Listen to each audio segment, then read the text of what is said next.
everybody. Welcome to Tuner Talk. We got these guys and we started a channel for them. We thought it would be a good idea to see how younger guys get into cars like we all did. So their teaser's up now. We're going to get some videos up over the next couple of weeks. So for starters, like Robbie, Josh, what's the fuck is this? No, just kidding, Jake. They're all from Tampa, Florida. Two have driver's licenses, one does not, unfortunately. When I turned 16. All right. Well, we have a booster seat for him. Yeah, a booster seat. Yeah. So, what do you guys think is your end goal? I mean, what do you want to do? What kind of cars do you want to get into? At the end of the day, what's your dream car? Stuff like that. Like end goal with the YouTube channel?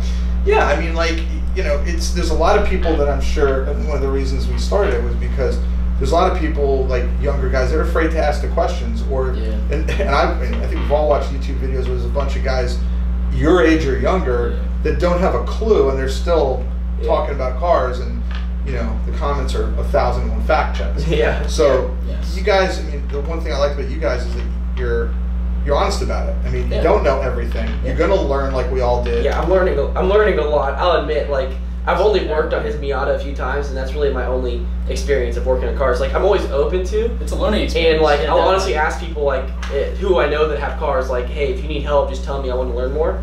But even though I don't know, I accept it and I want to learn more. I'm not going to be like an idiot. We all love it. We all love anything else. It's like raising your hand in class. You got to ask the question. Yeah. I mean, so you're the only one who actually has a car. Yes. So you have a Miata. Yes. I'm all right. 2003 Mazda Miata. You don't yet. Not yet. Because he's and you, what do you want? I mean, what do you guys want? I mean, as a first car, your car? Is that what you wanted? That's what I wanted. That's my first car. No. He had an Escalade, and I'm like, dude, you got it. I had an Escalade. You're like the smallest guy in the group driving an Escalade. Yeah, I had an Escalade, and we beat the. We drove the piss out of that Escalade. I got. These guys knew a decent amount about cars just because of their parents and their brothers. But I do know a lot, just not so much Japanese. Robbie really got me into JDM because I was in a lot of classes with him. That's very true. But I was really into Camaros. That's like, was one of my favorites. I met these guys because Robbie's older brother's a friend of mine. So, but I mean, you guys, you got to pick the car. First of all, it's a starter car. Yeah. So I mean, it's a great starter car. I wanted something I can learn on. I wanted something that was easy to work on. They don't break. They're pretty fun. You can do a lot of stuff with them. I mean, they're low power fun. I just don't fit cheap them. fun. Yeah. I just don't fit them. I thought it was like the perfect starter car for me. But what are you planning on getting? You say it's a Subaru, right? Yeah, as the first car, Subi boy. I definitely want probably like a Bug-Eye, 2003. 2003 Bug-Eye. Yeah. It's like a US one. Yeah, of course, man. Too expensive. What about you, Jake? I don't know, honestly. I'm pretty open. Yeah. But honestly, I really like Preludes.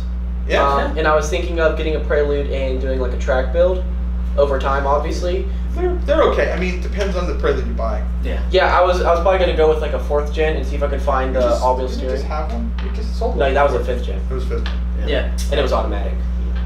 Yeah. It also had 1 billion miles on it. I remember you had an NV too. Yeah, we had a transmission was back when I was in the importing thing. I had a right-hand drive, like Caribbean. That's awesome. Yeah. That thing was. But you and Bailey drove that thing all the way. Yeah, but they're basically really indestructible. They're easy to work on. Yeah. You don't have to have a whole bunch of automotive skill to start, and the parts are everywhere. They're so cheap. They're everywhere. It's like a Civic with a convertible top. And Literally. But I mean, budget is also a consideration.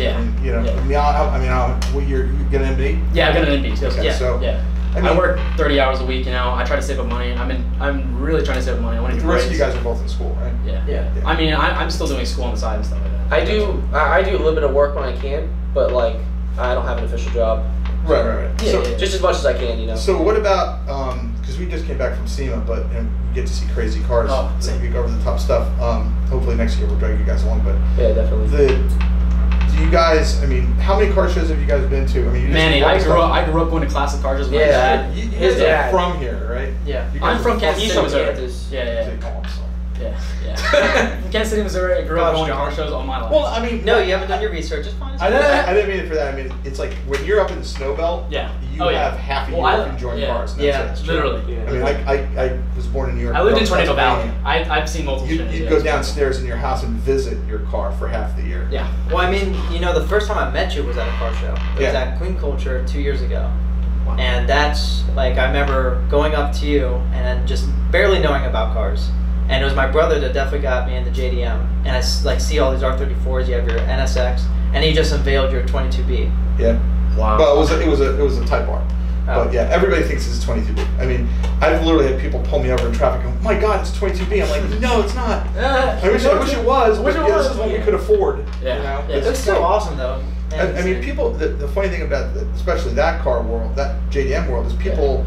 They read and they're like, oh, I want this car, and they don't realize what those cars, how rare they are. Yeah. Like a 22B is, insane. They sell for like almost $200,000. Yeah. I mean, and if you can even find one, because they only built just enough to make rally. Yeah, I know. Like 500 or something. Yeah, we had a RX-7 Type R, and everybody's like, I can't tell you how many people called about it. Oh, yeah. And then it was just like, but they think it's going to be like a $10,000 car. It's like a $45,000 car. Yeah. It was a Type R. Yeah, so it was never here. You never saw it. It never got here long enough. It sold. It just sold it. You did have an RX-7 here though. Yeah, we had a couple of them, but they were all FDs like, or FCs? Yeah, FDs.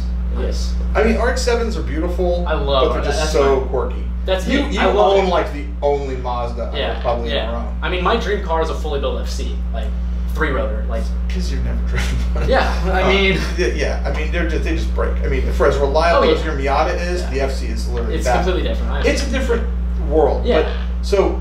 It's all about maintenance. So, the videos are basically following you guys through the learning curve. Yeah. So what about, you hit the Powerball. Yeah. What's the first car you buy? Oh my gosh. My dream car will probably be an R32, the Trek M1. Yeah. Yeah, like Bobby's car. Yeah. I think sick. My dream car would be definitely the 2002 Spirit R FD. I love finding Spirit. one. Yeah, good luck finding one. I mean, if I won a Powerball, I would get that. If I won a Powerball, I'd probably get like a P1.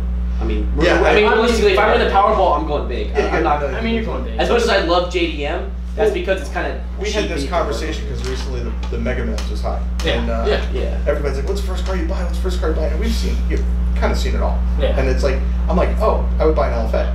And everybody's like, sure, yeah. you would buy an LFA? Yeah, like, dude. for all that money, that's the first car you buy? I'm like, Yeah. That car is Definitely Yes. best. Absolutely. and knock on my door a year later because it would be the highest mileage LFA. Yeah. You drive that ever sold. everywhere. You drive Because the crap out you of it. can. Because you Why can. not? I mean, we talked to a bunch of people in Vegas at the SEMA show, and it was just, it's crazy that some of these cars, they never see the road. Yeah. They get Trailer latched park now. onto a trailer. And that's why I love the way they did Ignited this year at SEMA, because they actually had guys ripping around outside the track, and Von Gittin jumped his car so high he broke his oil pan. I saw that. And there was this some crazy stuff. It was a lot more fun. Usually Ignited's like, oh look, another car pulling out in the light. Hey, look, it's just like a car show. Yeah. But what's crazy? There was a lot of YouTuber cars. Adam had his car out there. Tanner Fox had his. Tanner had his car out there. The Hoonigans brought all their cars out. Hoonigans brought all their cars out there. But it was just that show is culture shock. It is. Because for you guys having a very limited knowledge of it, I've been going to that show for 18 years. And we see the cars that are around here. We don't get to experience the insane amount of variety. You get a lot more than where you come from. Yeah. So it's like you may come for JDM and a little bit of this and a little bit of that, but there's some stuff. Depending on when this video gets released, it'll either be past or whatever. But there's some stuff coming to California in January that we're going to try to do, and then we're going to try to do it in January and then bring it back home. Yeah. A couple months later and just go back and forth. We haven't even set it up, and they already want us to go to Texas for like a third one. So we'll see. It's going to be. Can't really talk about it right now, but a bunch of YouTubers. It's going to be. It's going to be a bunch of YouTubers. It's going to be West Coast, East Coast. If it goes down to Texas, that'll be great because you can do it throughout the winter. Great. But unfortunately, a lot of people live like where I come from or where you come from, and it's like they're watching stuff. The other people have fun. They can't do anything. 2 feet of snow. Yeah. I guess once So, any of you guys got like car family backgrounds? Yeah. My dad has definitely like a CSV, right? Yeah. Definitely. Yeah. My dad used to own a 1965 Bel Air. Gotcha. Chevrolet Bel Air. He's a classic car guy. Hot rods. Yeah. You could make 4 Miatas out of that car. Literally. He's always been a hot rod guy. Ever since his dad got him into it. First off, my uncle, super smart guy. He was always into cars. When I was little, for years, like at least twice a week, he would take me out in his Z28, and that thing, I mean, that was year? It was 1969. Not like a real Z28. Yeah, that's a real. Not like a mullet. No. It was a legit Z28. Every time I think of those things, I think of like. Yeah, it was like that, like that bumblebee yellow convertible. That thing, I have so many memories in it. That was kind of why I fell in love with Camaros. And then also my brother, he was really into cars. I think during high school, like I'm not even kidding you, he had probably 15 different cars. Wow. That's the curse. Yeah. That's the curse, yeah. That's a JDM He curse. flew for cars, and he would, when I was like 8 or something, he would have me sit on his lap, and he'd have me shift the gears for him. And so that, was totally illegal because we did it like on the road. But that really got me kind of interested.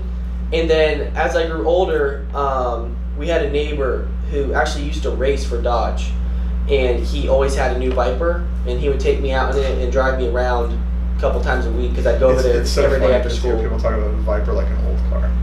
I love the Viper. That thing's every year Dodge is like, all right, we're canceling the Viper. Yeah, we're already out on of the Viper.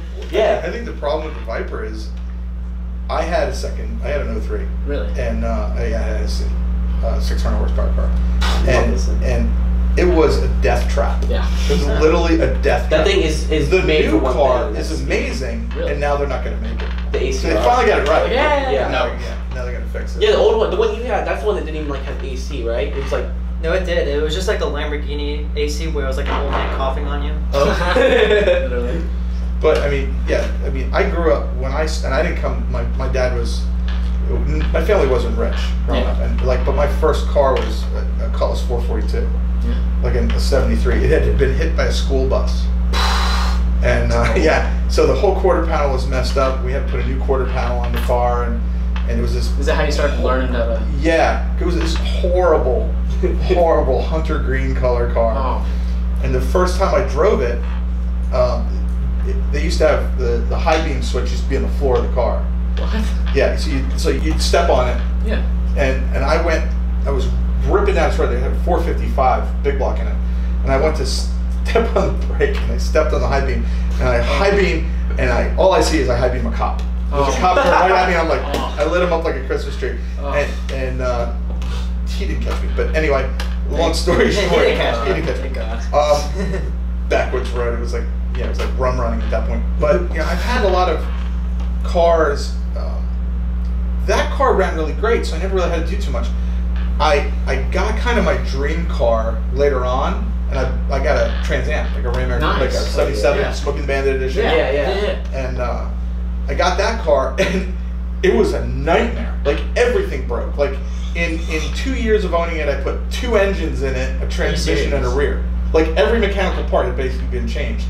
And I mean they're iconic cars now, but sometimes you look at them and they're great. If you're driving, owning them, not so much. And I got out of that and I got into Mustangs, like into Mustangs. So it was like all these domestics. What's funny is I did JDM cars for so long, but I was always such a domestic guy.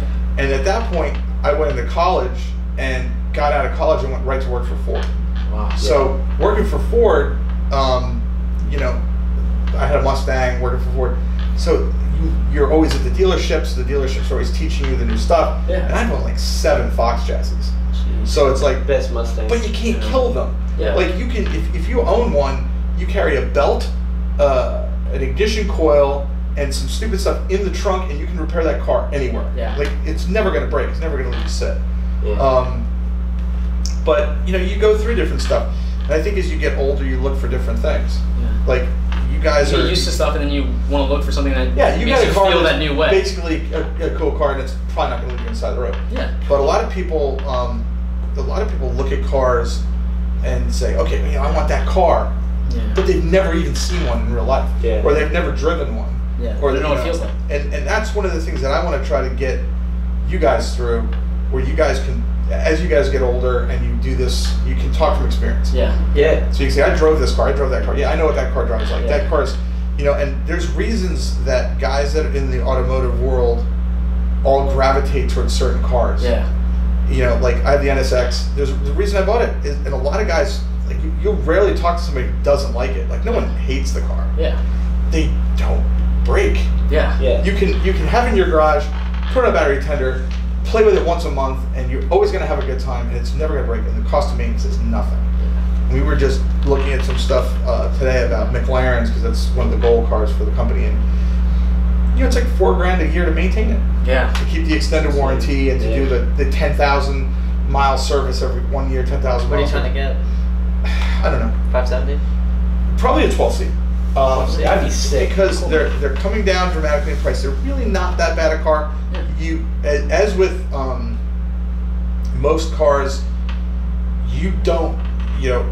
There's a saying that the happy customer doesn't say anything, but the pissed off customer says everything. Yeah. So you always read all this negative, suspension issue or this issue or that issue, but it's 5 videos about it. Yeah. How many cars did they build? So how many of these cars are really a problem? Yeah. And and you talk to McLaren guys who own the cars, they're like, oh yeah, McLaren took care of that, no problem. Yeah. Or McLaren, I had this problem, and they knew it was a problem, so they sent a rollback to my house, picked up my car. Yeah, I know. 5 days later, I brought back my car. Yeah, I know a guy with a 570 who said it was really, really good. And they have like this unlimited mileage warranty. Yeah. It's like 5 years or something like that. But it's the only car, I could be wrong. As far as I know, it's the only exotic car company that you can actually pay to, I think it's $5,000 a year, and have an extended warranty for as long as you own the car. Wow. Forever. And they'll do everything. Literally. So if, there was a guy who, I read his video because it was, this car, this part needed to be fixed. My car broke. It's always, stuff. Clickbait. And you look at it and it's like, oh, it was a taillight. But his car's a 2012. Like, the 2012 12Cs were the early production cars. And everyone who owns one of those, they have little quirky problems. But McLaren has always fixed it. Yeah. So he's like, oh, it wasn't that, it was, I had the extended warranty, so they fixed it. So it was a LED in one of his taillights that didn't work. Water, moisture got in, it became a known problem, because once you build a car, great. Yeah. But until you sell 20,000 of them, you don't know what's going to pop up. Is, yeah. So McLaren, under warranty, replaced his taillight and his other taillight. And he still made like a video about it. Yeah, and he made a video about it, but he was like, hey, they did a great job. But if you read it and didn't watch it, you'd be like, oh, that car's a piece of shit. Yep, exactly. Yeah. And there's a lot of things when you look at guys on YouTube, especially with road tests, is they're going to get rid of that car in a month. Yeah. Because they got to do the next car. They've always got to be current. You're not going to watch 3 months of the guy driving the same car. Yeah, like his experience over time. Right. So there's a guy. This one guy lives in Pennsylvania. He's a YouTuber I watch, and he's like, buy this car. Yeah, I've had some stupid problems with it, but buy this car because, a Ferrari is $8,000 to just do a timing belt engine out service. You pay $5,000 a year. Yeah, you bought 100, but you're buying a $270,000 sports car that's now worth $130,000. Yeah. So you spent $5,000 a year, big deal. Who cares? It's a great car. It's 612 horsepower. You know what I mean? Yeah, it's insane. And I've talked to a bunch of guys at McLaren out in Tampa and stuff, and every time you bring your car in, as long as you're in with the warranty on it, every time you bring your car in, if there's anything updated, they just do it. Yeah. Like, my friend has one of the early cars, and he says my car's 25 horsepower faster than it was when I bought it. Wow. And they gave me a new throttle body. They've done multiple upgrade tunes. The early Iris system, which is basically an Android tablet that's in the center of a McLaren, the early ones were garbage. But $2,000, you walk in the door, and they'll put the brand new one in. Yeah. So I mean, it seems like, oh my God, $2,000 to get a new radio, basically. But I've spent $2,000 on radio before, and it's not in a McLaren. Yeah, that's true. So I don't know. I think I like the depreciated of those cars. Yeah. The reason I think I will wind up with a 12C is because I want to mod it. Yeah. I want to make it your own. I want to do catalyst exhaust. I want to do. We have a friend of ours in South Florida, Billet Design, and he's done some crazy stuff with McLarens. I mean, he's got a 570 running 10s now, like running sub 10s and a quarter. He's got a 12C. I'm almost positive he said it was like almost 900 horsepower with some upgrades. Wow. It's P1 power in a $130,000 car. I mean, McLaren is a great engineering company. Yeah, that's very true. You look at the 720. The 720 is half a second slower than a P1. and it costs what, a fifth the price. So, but I mean, it's you got to get the experience, and then you pick and choose. Everybody I meet what's funny is almost everybody I've ever gone to a show and they see my NSX. So many of these guys love the NSX, but they're McLaren owners. And I'm like, oh yeah, because and they always come up. I used to own one of those, and it's just weird. But it's like people that now own McLarens used to own NSXs because in a weird way, it's the same kind of car. It's exotic. It's faster than you think it is. It's all connected to Senna. And it doesn't break. It's all connected to Senna. And it doesn't break. It's really a low maintenance car. So, but I mean, the goal, I guess, at the end of the day is to make sure that you guys, try to get some cool car experiences. So, and that's what the YouTube channel is about, is to share that experience with other people our age. Yeah, because you watch it, you hear this stuff from me, and we got young fans, great. But if it's like to hear from you guys it's more relatable. Yeah, and it's more like, hey, these guys are, well, they said something stupid, but I would have said the same stupid thing. Yeah, exactly. So we all have to come from somewhere. But anyway, good luck, you guys. I hope you guys score with this. Thank you. Thank you. See you guys next week.